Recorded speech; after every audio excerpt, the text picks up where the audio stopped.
Panapokuwa hakuna utii wa viongozi katika maeneo ya kazi, hapo haiwezi kazi ikafanyika.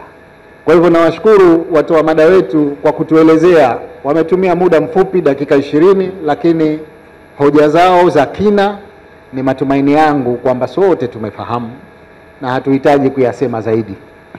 Na fitina, majungu kwenye maeneo yetu ya kazi, tusipojiambia wenyewe watatokea watu watuambie.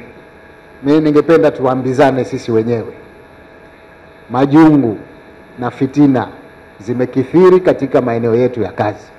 Binafsi kama kiongozi mkuu, ninapokea taarifa kila mara juu ya kutokuwepo kwa amani katika taasisi mbalimbali kwa sababu ya watu wanagombana.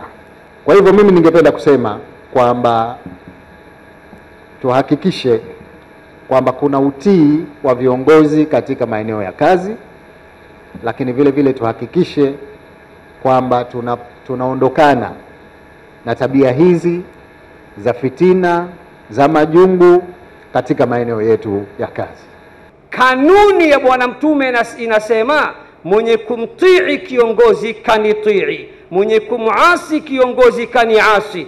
Na Qur'ani inasema ukimuasi Allah na mtume wake mafikio yako ni moto wa Jahannam. Leo imekuwa uongozi kinyang'anyiro mpaka watu kupotezeana damu. Nani anafurahia hayo? Yuko mtu anayefurahia kuwa zipotee damu ili yeye apate uongozi? Wewe utakuwa si binadamu. Kwa hiyo tumsaidie mheshimiwa, tunaelekea pahali pazito hapo mbele.